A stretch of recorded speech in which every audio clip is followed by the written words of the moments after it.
भूत बंगला का राज। एक छोटे से गांव में एक पुरानी वीरान हवेली थी जिसे सब लोग भूत बंगला कहते थे।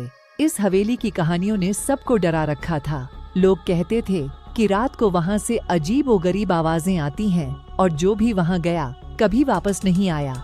एक दिन कुछ बच्चों ने मिलकर फैसला किया कि वो भूत बंगला का राज जानेंगे। रवि, सुमन, अनिल और प्रिया ने रात को 12 बजे हवेली के अंदर घुसने की सोची। रात के अंधेरे में चारों अपने हाथ में टॉर्चेस लेकर हवेली के अंदर प्रवेश किए। अंदर हर जगह धूल और मकड़ी के जाले थे। हर कोने से चूहे और छिपकलियां भाग रही थीं।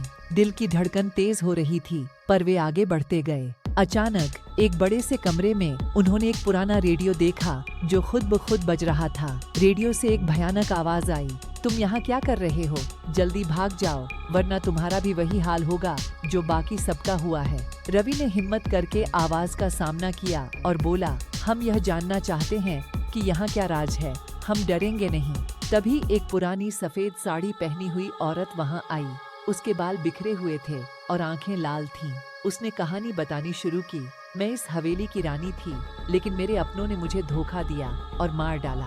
अब मैं यहाँ फंस गई हूँ, मुझे मुक्ति चाहिए। जो भी इस हवेली में आता है मैं उससे अपनी कहानी बताती हूँ, पर कोई मेरी मदद नहीं करता। सुमन ने डर के साथ पूछा, हम आपकी मदद कैसे कर सकते हैं? रानी ने कहा, इस कमरे के नीचे एक पुरानी तिजोरी है, उसमें मेरे कातिल का राज छुपा है। उसे खोलकर तुम्हें उस राज को सबके सामने लाना होगा। चारों ने मिलकर तिजोरी को खोला। उसमें एक पुराना पत्र और एक चुड़ैल का पुतला मिला। पत्र में लिखा था कि रानी को उसके अपने भाई ने मारा था ताकि वह राज गद्दी ले सके।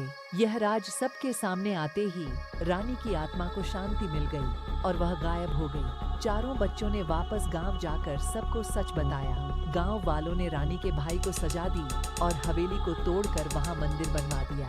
आज भी जब रात को कोई इस कहानी को याद करता है तो उन्हें लगता है जैसे रानी की आत्मा उन्हें देख रही हो। और बच्चों, यह कहानी सुनने के बाद अगर तुम्हें भी किसी पुरानी हवेली से आवाज आए तो कभी उसके पास मत जाना।